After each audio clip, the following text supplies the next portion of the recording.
আজকে দেখবো Ganga river system. হ্যাঁ, গঙ্গা রিভার সিস্টেম।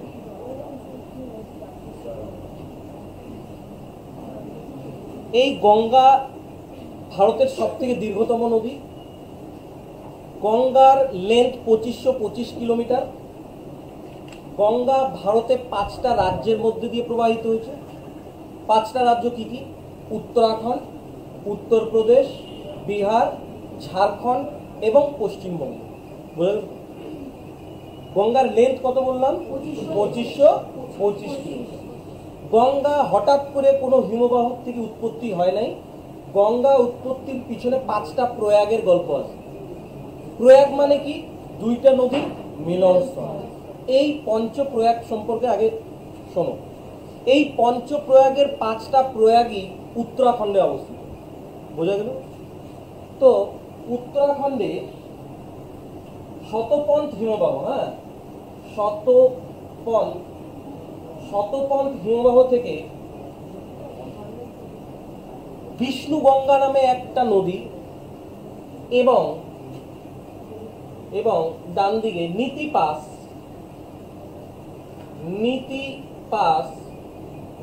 পাস থেকে ধৌলি গঙ্গা নামে আরেকটা নদী যেইখানে মিলিত হয়, সেইটাই হচ্ছে হলো প্রথম প্রয়াগ, যেটা বিষ্ণু প্রয়াগ নামে পরিচিত। বিষ্ণু প্রয়াগ। এই যে বিষ্ণু প্রয়াগ যদি পরীক্ষা আসে কোন রাজ্যে অবস্থিত? উত্তরাখণ্ডে। যদি বলে কোন ডিস্ট্রিক্টে অবস্থিত, তোমরা বলবা চামোলি। কোন ডিস্ট্রিক্ট? চামোলি ডিস্ট্রিক্ট। বোঝা গেল? তাহলে বলো বিষ্ণু প্রয়াগ কোন কোন নদীর মিলনস্থল? ধৌলি গঙ্গা এবং বিষ্ণু গঙ্গা। ভালো করে মনে রাখবা, এই বিষ্ণু গঙ্গাটাই অলকানন্দা নামে পরিচিত। ঠিক আছে? তো অলকানন্দার উৎপত্তি স্থল যদি বলে, তাহলে তোমরা বলো শতপন্থ। প্রথমে এইটুকু জায়গাকে বিষ্ণু গঙ্গা বলে, পরে অলকানন্দা নাম নিয়ে প্রবাহিত হয়। এই অলকানন্দার ধারেই বদ্রীনাথ টেম্পল অবস্থিত। বোঝা গেল? যদি পরীক্ষা আসে বদ্রীনাথ টেম্পল কোন ডিস্ট্রিক্টে, বলবা চামোলি ডিস্ট্রিক্ট। হ্যাঁ, তাহলে বিষ্ণু গঙ্গার ধারে কোন টেম্পল বা অলকানন্দা বলতে। বোঝা গেল? এরপরে এই দুইটা নদীর মিলিত ধারা অলকানন্দা নাম নিয়ে প্রবাহিত হয়। কিছু দূর প্রবাহিত হওয়ার পরে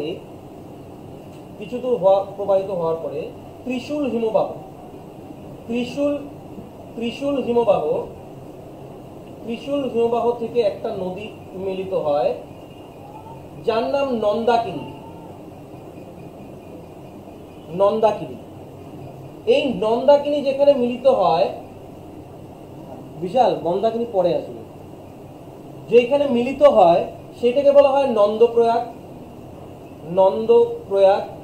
এই নন্দপ্রয়াগ কোন রাজ্যে অবস্থিত? উত্তরাখণ্ড।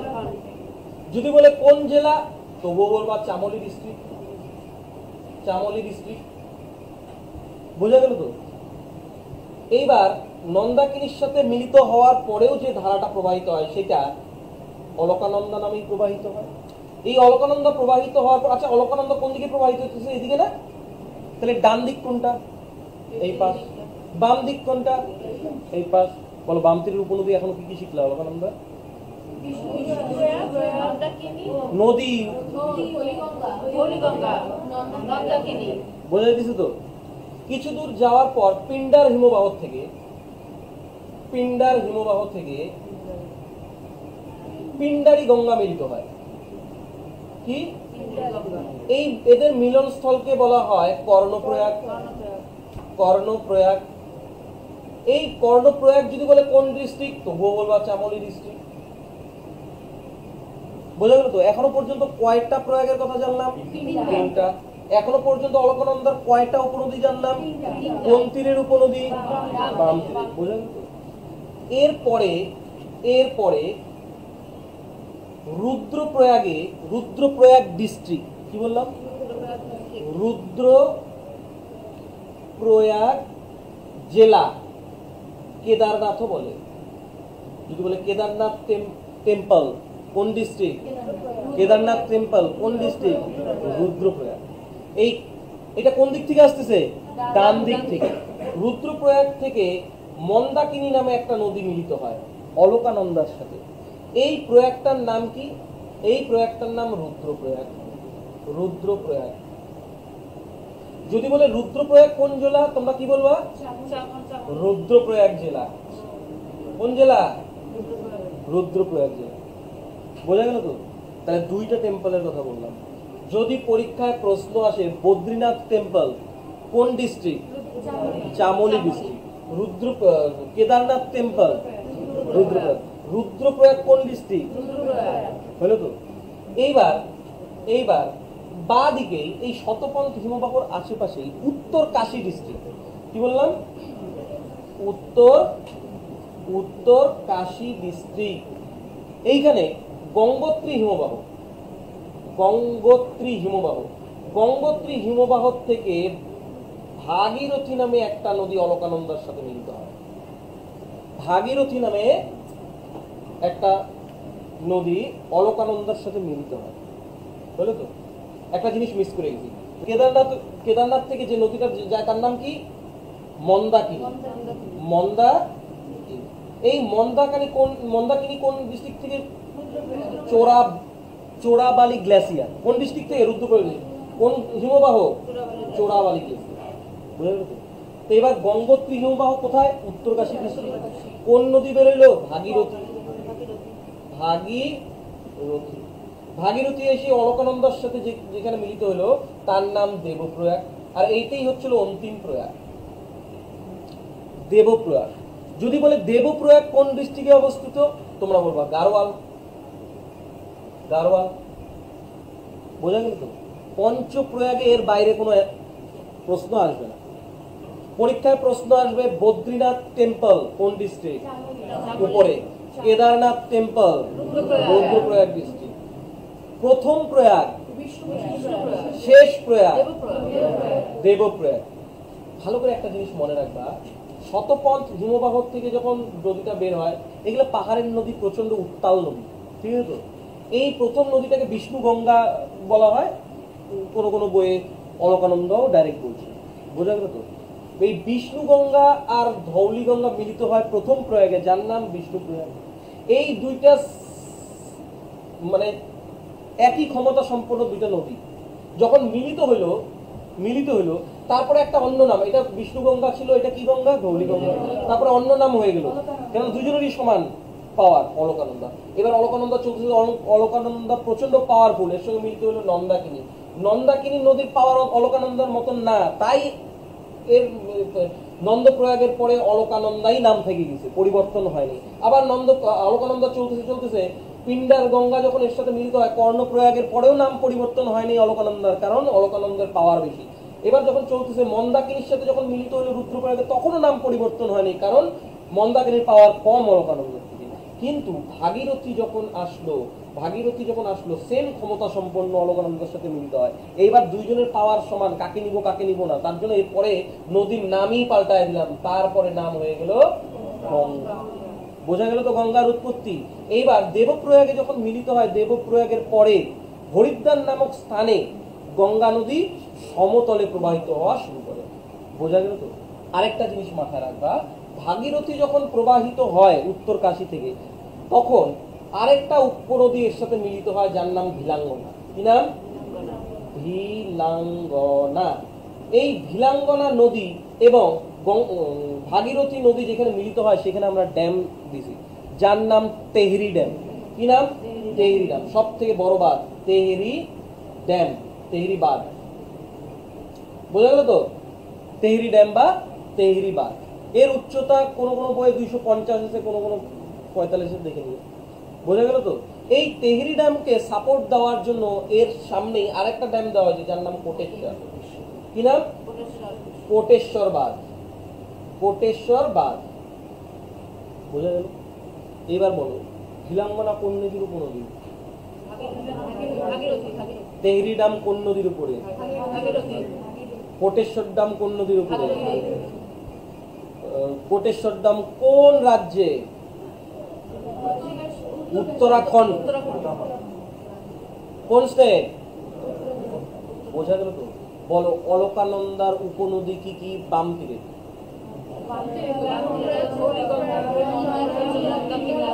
গঙ্গা, পিন্ডার গঙ্গা, নন্দাকিনী, ডান্তিরে মন্দাকিনী, ডান্তিরে কি মন্দাকিনী। তাই বলে ভাগীরথীকে আবার উপনদী করে বলা হয়। ভিলাঙ্গনা কার উপনদী? ভাগীরথীর উপনদী। কোথায় অলকানন্দার সাথে মিশছে নাকি? ওটা তো ভাগীরথীর সঙ্গে নাকি? তাহলে পর পর 5টা প্রয়াগ শুরু থেকে বলো দেখি। সবার প্রথমে বিষ্ণু প্রয়াগ, নন্দ প্রয়াগ, তারপরে কি বিষ্ণু প্রয়াগ, নন্দ প্রয়াগ, কর্ণ প্রয়াগ, রুদ্র প্রয়াগ, দেব প্রয়াগ। বিষ্ণু নন্দের বাড়িতে কর্ণকে দেখে রুদ্র রূপ ধারণ করে দেবতার সঙ্গে যুদ্ধ করে। বোঝা গেল? হ্যাঁ, 5টা প্রয়াগ ক্লিয়ার।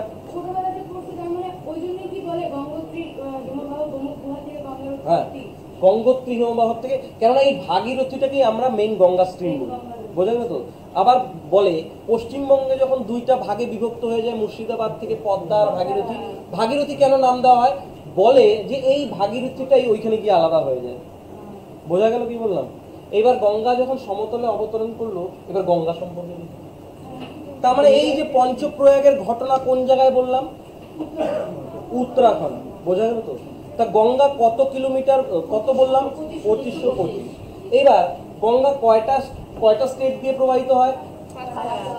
এই উত্তরাখণ্ড থেকে যখন প্রবাহিত হয়, হিমাচল, উত্তরাখণ্ড থেকে যখন প্রবাহিত হয় উত্তরপ্রদেশের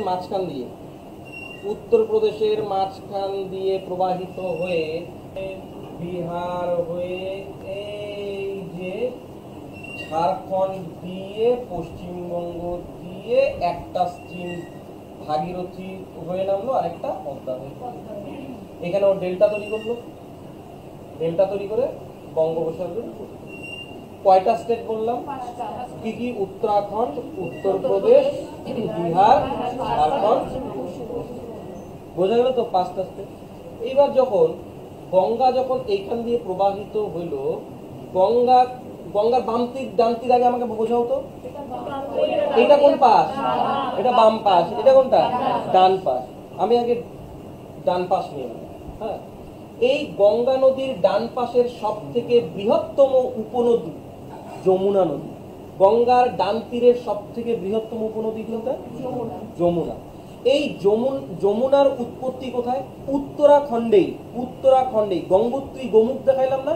ওর পাশেই বান্দরপুচ নামে মাউন্টেনের যমুনোত্রী নামক হিমবাহ।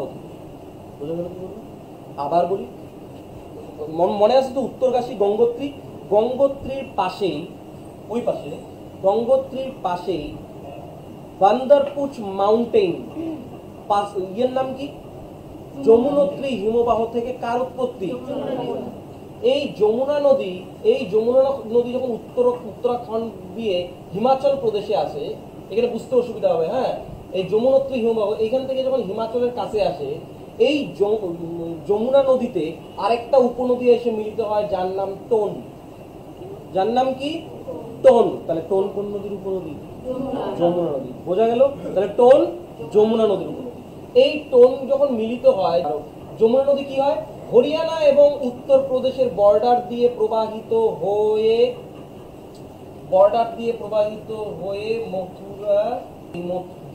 মথুরা অতিক্রম করার পর এখানে আরেকটা উপনদী যার নাম হিন্ডন উত্তরপ্রদেশ থেকে প্রবাহিত হয়ে যমুনার সাথে মিলিত হয়, হলো হিন্ডন। এই হিন্ডন নদীর পাশে মিরাট নামক শহর অবস্থিত। কি শহর বললাম? মিরাট নাম। যমুনা নদী কোন কোন জায়গায় পাস করলো? দিল্লি অতিক্রম করলো, আগ্রা অতিক্রম করলো, তারপরে প্রবাহিত হয়ে যমুনা এখান থেকে উৎপত্তি হলো, এই বর্ডার পাস করে এই প্রয়াগরাজের কাছে গঙ্গা নদীতে মিলিত।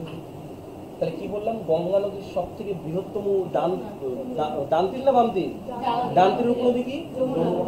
যমুনা যখন হিমাচল প্রদেশে অতিক্রম করে, তখন একটা উপনদী মিলিত হয়, যার নাম কি? টোন। তারপরে আরেকটা উপনদী এসে মিলিত হয়, তার নাম কি? হিন্ডন। কার উপনদী? যমুনার উপনদী। যমুনা নদী কোথায় এসে মিলিত হলো গঙ্গার সাথে? প্রয়াগরাজ কোথায়? উত্তরপ্রদেশে। এলাহাবাদে প্রয়াগরাজে যমুনা মিলিত হয়। বুঝলেন? এইবার যমুনা নদী যখন প্রবাহিত হয় মধ্যপ্রদেশের বিন্ধ্যাচল থেকে, মধ্যপ্রদেশের বিন্ধ্যাচল পাহাড় থেকে চম্বল নামক উপনদী, কি উপনদী? চম্বল নামক উপনদী মধ্যপ্রদেশ হয়ে রাজস্থান হয়ে উত্তরপ্রদেশে গিয়ে যমুনা নদীতে মিলিত হয়েছে। হলো? এবার আমরা যমুনার সম্পর্কে বলি। তাহলে যমুনার উপনদী কি কি বলছিলাম? টোন আর হিন্ডন। কোন তীরের? বাম তীরের। আর ডান তীরের উপনদী কি বললাম এখন? চম্বল। কোথা থেকে উৎপত্তি হয়েছে? বিন্ধ্যাচল পাহাড় থেকে। কোন কোন জায়গা দিয়ে গেল? মধ্যপ্রদেশ হয়ে এই দেখো রাজস্থান হয়ে যমুনার সাথে মিলিত হলো। যখন এই রাজস্থানে ঢুকবে তখন এইখানে গান্ধী সাগর ড্যাম দেওয়া হয়। কি ড্যাম? গান্ধী সাগর ড্যাম। তারপরে রাজস্থানে যখন প্রবেশ করলো তখন রানা প্রতাপ সাগর ড্যাম দেওয়া হয়। তারপরে জওহর ড্যাম দেওয়া হয়, জওহর সাগর ড্যাম দেওয়া হয়। তাহলে কি কি বললাম? যখন রাজস্থানে প্রবেশ করবে, রাজস্থানে প্রবেশ করার আগে একটা ড্যাম, কি? গান্ধী সাগর ড্যাম। তারপরে কি? রানা প্রতাপ সাগর ড্যাম। তারপরে কি? জওহর সাগর ড্যাম। এইখানে কোটা নামক শহর অবস্থিত। এই নদীর তীরে কি? কোটা নামক শহর অবস্থিত। এই চম্বল যখন রাজস্থান দিয়ে যায়, আরাবল্লী পর্বত থেকে আরেকটা নদী উৎপন্ন হয়, আরাবল্লী রেঞ্জ থেকে আরেকটা নদী উৎপন্ন হয়, যার নাম বানস নদী। এই বানস নদী এসে চম্বল নদীর সাথে মিলিত হয়। হলো? কিছু দূর পরে মালওয়ার থেকে আরেকটা নদী উৎপন্ন হয়, যার নাম কালিসিং চম্বলে গিয়ে পতিত হয়। বোঝা গেল? আবার একটু রিভিশন দিই, নাহলে ভুলা যাবে। কি বললাম? যমুনা তীর থেকে যমুনা নদী উৎপত্তি হয়ে হরিয়ানা উত্তরপ্রদেশের বর্ডার হয়ে প্রবাহিত হয়ে প্রয়াগরাজে গঙ্গা নদীর সাথে মিলিত হয়। যমুনা যখন হিমাচল প্রদেশের বর্ডারে আসে তখন একটা উপনদী মিলিত হয়, যার নাম টোন। তারপরে দিল্লি অতিক্রম করার পরে উত্তরপ্রদেশ থেকে উৎপন্ন হয় একটা নদী, যার নাম হিন্ডন নদী মিলিত হয়। এই হিন্ডন নদীর ধারে মিরাট অবস্থিত। আবার বিন্ধ্যাচল পাহাড় থেকে কি নদী উৎপন্ন হলো? চম্বল রাজস্থানে প্রবেশ করার আগে কি দেওয়া হয়? কি ড্যাম? গান্ধী সাগর। তারপরে রানা প্রতাপ সাগর। কোন শহর অবস্থিত? কোটা নামক শহর অবস্থিত। কোন নদীর তীরে? চম্বল নদীর তীরে। আবার আরাবল্লীর থেকে আরেকটা নদী এসে মিলিত হয়, কি নদী? বানস নদী। হলো? আরেকটা নদী মালওয়াত মাউন্টেন থেকে উৎপন্ন হয়, যার নাম কি? কালিসিং। এবার বলো চম্বল নদীর উপনদী কি কি? কালিসিং আর বানস। কালিসিং আর বানস। বোঝা গেল? এইবার কিছু দূর পরে সিন্ধ নদী যমুনা নদীতে মিলিত হয়। সিন্ধের পর আরেকটা নদী বেতোয়া নদী। বেতোয়া নদী যমুনাতে পতিত হয়। এই বেতোয়ার তীরে মাল্টিপারপাস প্রজেক্ট তৈরি হয়। কে বলতে পারবা? মাতাটিলা মাল্টিপারপাস প্রজেক্ট বেতোয়াতে। Matatila multipurpose project. এরপরে কেন নামক একটা উপনদী যমুনাতে মিলিত হয়। ঠিক আছে তো? তাহলে যমুনার উপনদী কি কি বললাম? যমুনার উপনদী কি কি বলো? চম্বল, কালিসিং, সিন্ধ, বেতোয়া, কেন। আবার বলো চম্বল, কালিসিং, সিন্ধ, বেতোয়া, কেন। এইটা খালি মুখস্থ করো। যমুনার উপনদী কি? চম্বল। একবারে মুখস্থ করতে বলতে আগে শোনো। যমুনার উপনদী চম্বল, কালিসিং, সিন্ধ, বেতোয়া, কেন। আমি পরপর নদীগুলোর নাম মুখস্থ করা দিয়েছি। তার মধ্যে কালিসিং কার উপনদী? চম্বলে। বানস কার উপনদী? তাহলে এইভাবে মনে থাকবে তো পরপর?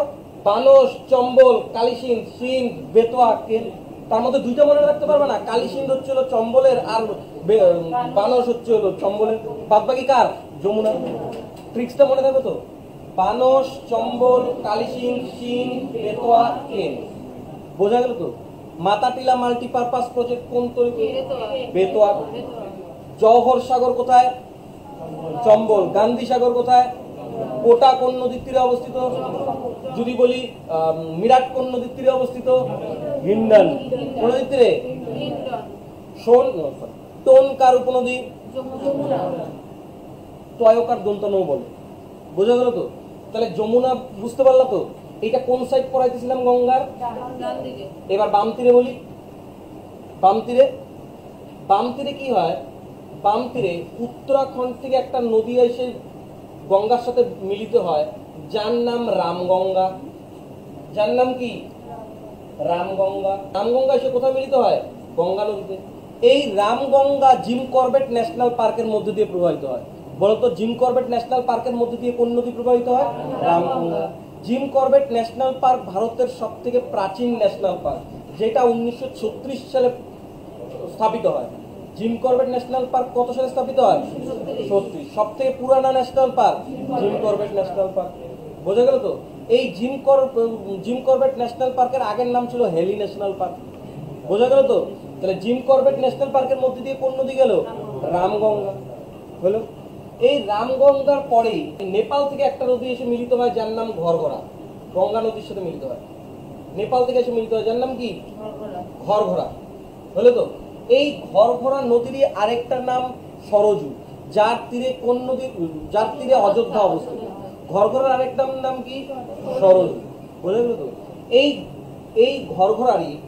ঘরঘরারই একটা উপনদী, যেটা উত্তরাখণ্ড এবং নেপালের বর্ডার দিয়ে প্রবাহিত হয়ে ঘরঘরার সাথে মিলিত হয়, যার নাম সারদা। কি নাম? সারদা। পাহাড়ি অঞ্চলে এটার নাম কালী নদী। পাহাড়ি অঞ্চলে এটার নাম কি? কালী নদী। সারদার আরেক নাম কি? কালী। কালী নদী কার উপনদী বললাম? ঘরঘরা। আর ঘরঘরা কার উপনদী বললাম? ঘরঘরার আরেকটার নাম কি? সরজু। অযোধ্যা কোন নদীর তীরে অবস্থিত? এই ঘরঘরা নদীর তীরেই উত্তরপ্রদেশের national park Dudhwa national park অবস্থিত। রামগঙ্গা কার তীরে? রামগঙ্গা কোন ন্যাশনাল পার্কের মধ্যে দিয়ে প্রবাহিত হয়? আর দুধুয়ার মাঝখান দিয়ে দুধুয়ার কোন নদীর তীরে? ঘরঘরা। বোঝা গেল তো? ঘরঘরা মিলিত হয় গঙ্গার সাথে। এরপরে গন্ডক নামে নদী আরেকটা। গন্ডক নামে নদী বিহারে এসে, নেপাল থেকে উৎপন্ন হয়ে বিহারে এসে পতিত হয়। এটার নাম কি? গন্ডক। এর নাম কি? গন্ডক। আর বিহারের সর্বশেষ নদী, একদম প্রচন্ড অস্থির করা নদী, যার নাম কোশি। এই কোশির জন্য বিহারে প্রচুর বন্যা হয়, তার জন্য কোশিকে বলা হয় সরো অফ বিহার। বোঝা গেল? তাহলে এবার গঙ্গার ডান তীর, গঙ্গার বাম তীর আপাতত বুঝলাম, বাম তীর এখনো শেষ হয়নি। তাহলে গঙ্গার বাম তীরের উপনদী কি কি শিখলাম? শুরুর থেকে বলো। রামগঙ্গা। গঙ্গার বাম তীরে আরেকটা নদী গোমতী নদী। গোমতী। এই গোমতী নদী উত্তরাখণ্ড থেকে উৎপত্তি লাভ করে গঙ্গা নদীর সাথে মিলিত হয়। এই গোমতী নদীর তীরেই লখনৌ অবস্থিত। গোমতী নদীর তীরে কি অবস্থিত? লখনৌ। তাহলে পরপর নদীগুলো মনে থাকবে তো? বাম থেকে কি বললাম? রামগঙ্গা, গোমতী, ঘরঘরা, গন্ডক, কোশি, এখন অব্দি যেটা বললাম। তাহলে রামগঙ্গা কোন নদী, কোন ন্যাশনাল পার্কের মাঝখানে? তারপরের নদীটার নাম কি? গোমতী। তারপরের নদী ঘরঘরা। ঘরঘরার আরেক নাম কি? ঘরঘরার একটা উপনদীর নাম বলো। সারদা অথবা কালী নদী। বোঝা গেল তো? দুধুয়া ন্যাশনাল পার্ক কোন নদী প্রবাহিত? গঙ্গায় পতিত হয়। বোঝা গেল তো? তাহলে ঘরঘরা, গন্ডক, তারপরে কি? কোশি। বিহারের সরো কাকে বলা হয়? কোশিকে। বোঝা গেল তো? এইবার বিহার দিয়ে প্রবাহিত হয়ে ঝাড়খণ্ডের রাজমহল পাহাড়ের নিকটে, হ্যাঁ, মালদা দিয়ে প্রবেশ করে গঙ্গা, গিয়ে মুর্শিদাবাদে দুইটা ভাগে বিভক্ত হয়। এই মুর্শিদাবাদে একটা বাঁধ দেওয়া হয়, যার নাম ফারাক্কা ব্যারেজ। এই ফারাক্কা ব্যারেজ 1975-এ পাবলিকের জন্য খোলা হয়। এই ফারাক্কা ব্যারেজ থেকে দুইটা ভাগে বিভক্ত হয়, একটা ভাগীরথী আর একটা কি? পদ্মা নাম নিয়ে বাংলাদেশে প্রবাহিত হয়। এইদিকে যমুনা নদীর সম্পর্কে তো বলছিলামই। এরপরে অমরকণ্টক পর্বত থেকে একটা নদী উৎপত্তি লাভ করে, যার নাম কি? সোন নদী। এই সোন নদী বিহারে গিয়ে পতিত হয় গঙ্গা নদীতে। সোন নদী বিহারে গিয়ে পতিত হয়। কোথার থেকে উৎপত্তি লাভ করে সোন? অমরকণ্টক থেকে। এই সোন নদীর একটা নদী উপনদী আছে, যার নাম রিহান। এর মধ্যে রিহান ড্যাম দেওয়া হয়েছে। সোন নদীর একটা উপনদী কি? রিহান। বোঝা গেল তো? শোন, এরপরে ঝাড়খণ্ড থেকে একটা নদী, যার নাম দামোদর। ঝাড়খণ্ড থেকে একটা নদী দামোদর উৎপত্তি লাভ করে পশ্চিমবঙ্গে গিয়ে ভাগীরথী হুগলির সাথে মিলিত হয়। এছাড়া ডান তীরে একটা নদী দার্জিলিং থেকে মহানন্দা উৎপত্তি লাভ করে বিহারে গিয়ে গঙ্গা নদীর সাথে মিলিত হয়। মহানন্দা নদী দার্জিলিং থেকে উৎপত্তি লাভ করে বিহারে গঙ্গা নদীর সাথে মিলিত হয়। তাহলে বাম শেষ, ডানো শেষ। বামে আরো কিছু কিছু আছে। মুর্শিদাবাদের পরে নবদ্বীপ পর্যন্ত এটাকে বলা হয় গঙ্গার যে স্ট্রিমটা সেটাকে বলা হয় ভাগীরথী। সেটাকে কি বলা হয়? ভাগীরথী। তারপরে পদ্মার থেকে একটা নদী যার নাম জলঙ্গি, সেটা এসে ভাগীরথীতে পতিত হয় নবদ্বীপে। এই নবদ্বীপের থেকে নাম হয় ভাগীরথীর নাম হুগলি। এই দুটাকে একসাথে বলা হয় ভাগীরথী হুগলি। তাহলে এখান থেকে কিন্তু প্রশ্ন হয় যে কোথার থেকে হুগলি নদী নাম হয়? নবদ্বীপের পর থেকে। তার আগে কি নাম? ভাগীরথী। কোন নদী মিলিত হওয়ার পরে? জলঙ্গি নদী মিলিত হওয়ার পরে। বোঝা গেল তো? এরপরে বাংলাদেশে যাই। বাংলাদেশে এই পদ্মা নদীর সাথে ব্রহ্মপুত্র নদী এসে মিলিত হয়। তারপরে মেঘনা নামক নদী, যেটা মণিপুর থেকে উৎপত্তি লাভ করে, মণিপুরে এর নাম বরাক নদী। মণিপুর দিয়ে আসাম হয়ে প্রবাহিত হয়ে যখন বাংলাদেশে আসে, বাংলাদেশে আইসে গঙ্গা নদীর সাথে মিলিত হয়, তারপরে মেঘনা নাম নিয়ে ডেল্টা গঠন করে বঙ্গোপসাগরে পতিত হয়। এই মণিপুর থেকে যখন বরাক নদী নাম নিয়ে প্রবাহিত হয়, তখন এর সঙ্গে একটা উপনদী মিলিত হয় যার নাম সুরমা। যার নাম কি? সুরমা। পরীক্ষা প্রশ্ন আসবে, সুরমা কোন নদীর উপনদী? বলবা মেঘনা, তাই না? বদ্বীপ গঠন করলো গঙ্গা নদীর শেষ ভাগকে কি নামে পরিচিত? গঙ্গা নদীর শেষ ভাগ ডেল্টা তৈরি করার আগে মেঘনা নামে পরিচিত। বোঝা গেল তো? মেঘনা নামে পরিচিত। এখানে যে ডেল্টাটা গঠন করলো সেটা পৃথিবীর সব থেকে বড় ডেল্টা, সুন্দরবন ডেল্টা, যার মধ্যে বাংলাদেশে বেশিরভাগ অংশ আর পশ্চিমবঙ্গের অল্প কিছু অংশ। বোঝা গেল? তাহলে আবার শোনো, গঙ্গা নদীর বাম তীর বললে পরপর কি কি নদী বলবা? বলো। রামগঙ্গা, গোমতী, ঘরঘরা, গণ্ডক, কোশি, মহানন্দা। হলো? শেষে কোন নদী এসে মিলিত? শেষ ভাগে মেঘনা। পাহাড়ি অঞ্চলে মেঘনার নাম কি? বরাক। আর যদি বলে যে সুরমা কোন নদীর উপনদী? মেঘনা। বোঝা গেল তো? এইবার গঙ্গার ডান তীরের উপনদী বলবা। খুব চিন্তা করে বলো, ডান তীরের সব থেকে বড় উপনদী যমুনা। মাঝখানে আর কোনো গঙ্গার উপনদী আছে? একবার ওই পাশে চলে যাও, কি? সোন। সোনের উপনদী রেহান। বোঝা গেল? জিম করবেট ন্যাশনাল পার্কের মাঝখান দিয়ে কোন নদী প্রবাহিত হয়? Dudhwa national park, ঘরঘরা। বোঝা গেল তো? বিহারের দুঃখ, বাংলার দুঃখ দামোদর। এই দামোদর নদী তো প্রচুর বন্যা দেখা যায়, এই জন্য পশ্চিমবঙ্গের সরবরাহ। বোঝা গেল তো? হ্যাঁ। এবার যমুনা নদীর উপনদী বলো দেখি, বাম তীরের বলো। যমুনা নদী বাম তীরের উপনদী যমুনা। তোল, তোল। আর কি? হিন্দন। মিরাট কোন নদী? হিন্দন। বোঝা গেল? হ্যাঁ। এবার যমুনার আর আছে ওইদিকে, ওর আর তো বলি নেই। এবার যমুনার এটা কি বললা? বাম তীরের বললা। যমুনার বাম তীরের উপনদী বলো। আর ডান তীরের উপনদী বলো দেখি। হ্যাঁ, দাঁড়াও, আস্তে আস্তে বলো সব একসাথে, পরে আলাদা করে নেবা। কি বললা পরপর? বানর, চম্বল, কালিশী, শিব, বেতোয়া। আবার বলো। পরীক্ষার সময় এই জিনিস তো আলাদা করে পরপর মনে রাখো। বানস, তারপরে চম্বল, কালিশী, সিন্ধ, বেতোয়া, কেন। বলো এখানে চম্বলের উপনদী কি কি? বানস কোথা থেকে উৎপত্তি হয়েছে? আরাবলী। চম্বল কোথা থেকে উৎপত্তি হয়েছে? বিন্ধ্যাচল। কালিসিন কোথা থেকে হয়েছে? মালওয়া প্ল্যাটু। মধ্যপ্রদেশ মানে মালওয়া। গঙ্গা নদী বুঝতে পারলা? গঙ্গা নদী কোথায় দুই ভাগে বিভক্ত হয়েছে সমতলে? পশ্চিমবঙ্গে কোথায় বিভক্ত হয়েছে? কি কি নামে? ভাগীরথী। কোথা থেকে কত দূর নাম? কি নাম? কোন নদী মিলিত হওয়ার পরে হুগলি নাম হয়? জলঙ্গি। বোঝা গেল তো? হ্যাঁ। আচ্ছা, পদ্মা নদী যখন প্রবাহিত হয়, তারপরে ব্রহ্মপুত্র নদীর, বাংলাদেশে ব্রহ্মপুত্র নদীর নাম কি? যমুনা। দুইটা মিলিত হওয়ার পরে মেঘনা নদী আসার পর ওইটার নাম কি হয়? মেঘনা। তাহলে ডেল্টা তৈরি করলো মেঘনা না গঙ্গা? আলাদা করতে পারবা তো?